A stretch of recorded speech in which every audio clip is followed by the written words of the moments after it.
ఇప్పుడే జీ5 app download చేయండి. చూడండి మీ ఫేవరెట్ టీవీ షోస్ ఎప్పుడైనా ఎక్కడైనా. మేమందరం చాలా తప్పు చేశామమ్మా. నీకు మాట్లాడే అవకాశం కూడా ఇవ్వలేదు. బామ్మగారు, మీరు పెద్దవాళ్ళు, మీకనే హక్కుంది. నేను ఆ విషయంలో ఏమీ అనుకోవట్లేదు.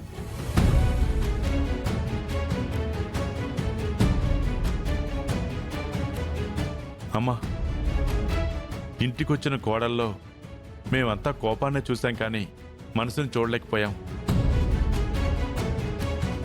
మావయ్య గారు, నేను ఈ ఇంటి మనిషిని, మీరంతా నా వాళ్ళు.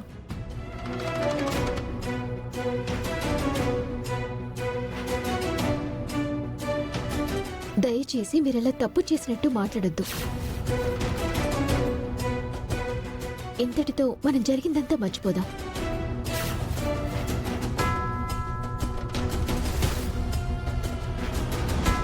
గాయత్రి ఎంత గుడ్ గర్ల్ చూసారా?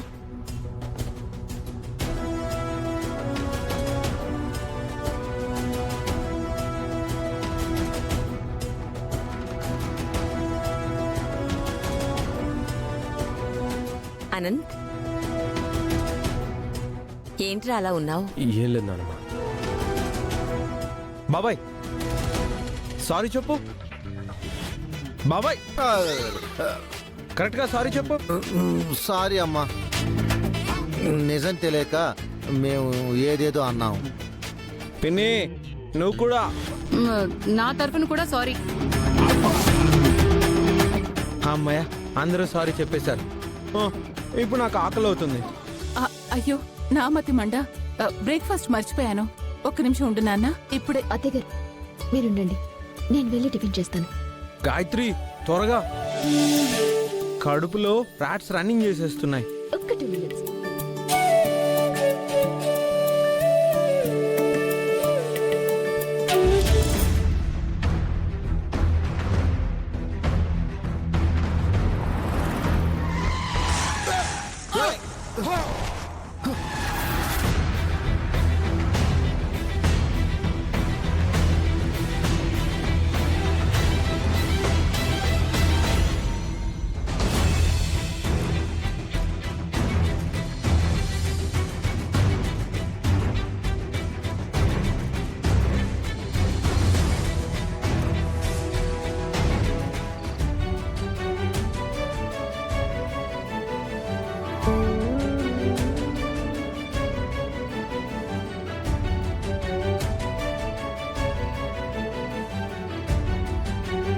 అమ్మా తిరుపురా,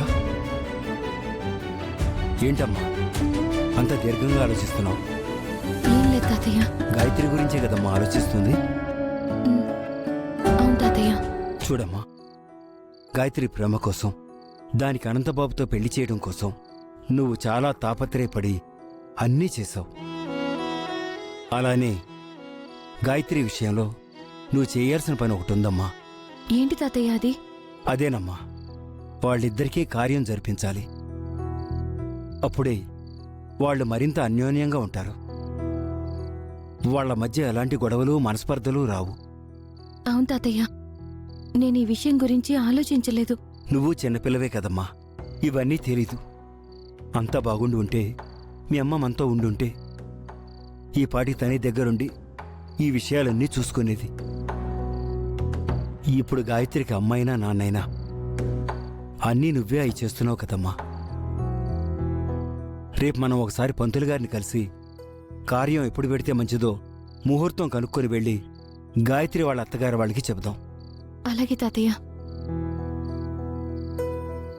దానికి ఫస్ట్ నైట్ జరిపిస్తారంటమ్మా. ఎలా జరిపిస్తారు? మనం ఇలా జరగనిస్తాం. దగ్గరుండి మరి ఆ గాయత్రి సంతోషాన్ని నాశనం చేద్దాం.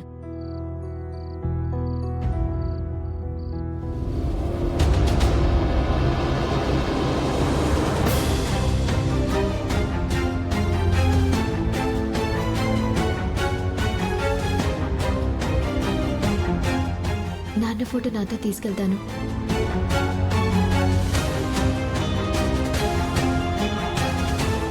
ఏమండి, మీరు మా నాన్నగారిని ఎప్పుడు చూడలేదు కదా? ఎక్కడి మా నాన్నగారు?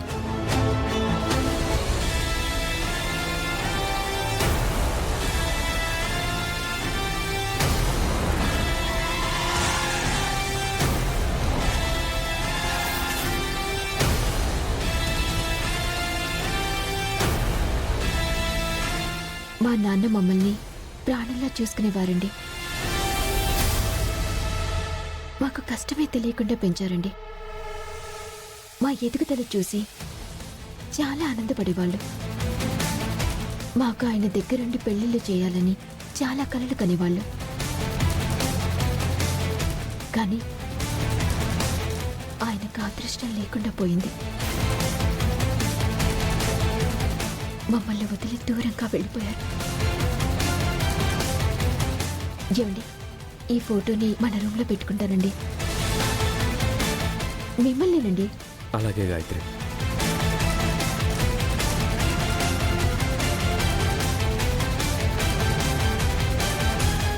అక్కడ పెడితే బాగుంటుంది కదా.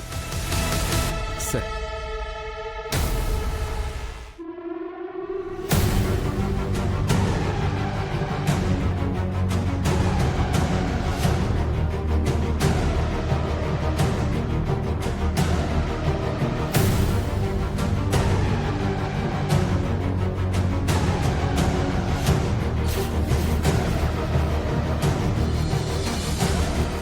నాన్న,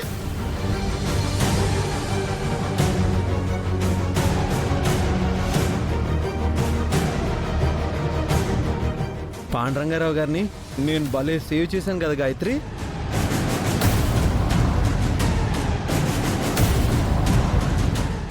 తీసుకో. చాలా థ్యాంక్స్ బావు గారు.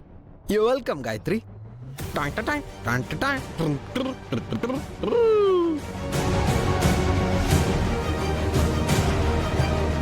మా నాన్న ఇప్పుడు బతికుంటే కల్మషం లేని బావగారిని, అమ్మలా చూసుకునే అత్తయ్యని, మీ మంచి కుటుంబాన్ని చూసి చాలా సంతోషపడేవాళ్ళు.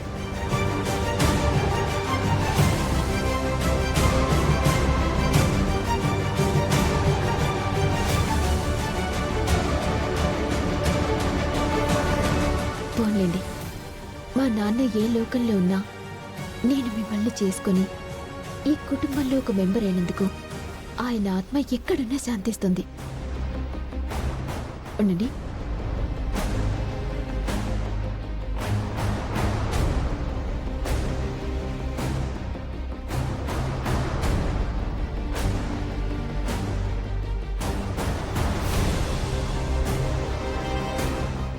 మీ నాన్న ఆ రోజు చనిపోవడానికి, మీ తలరాతలు మారడానికి మా అన్నయ్యే కారణం. నువ్వు ఏ కుటుంబంలోకి వస్తే మీ నాన్న ఆత్మ శాంతిస్తుంది అనుకున్నావో అదే కుటుంబం వలన మీ నాన్నగారిగా గతి పట్టిందని, మీరు రోడ్డున పడ్డారని తెలిస్తే నువ్వు మా అన్నయ్యని, మా కుటుంబాన్ని క్షమిస్తావా గాయత్రి? నీ కోపానికి, నీ ఆవేశానికి నువ్వు ఎలా రియాక్ట్ అవుతావోనని నోరు తెరిచి మాట్లాడలేకపోతున్నాను. మనసులో ఉన్నది చెప్పలేక మౌనంగా చూస్తూ ఉంటున్నాను.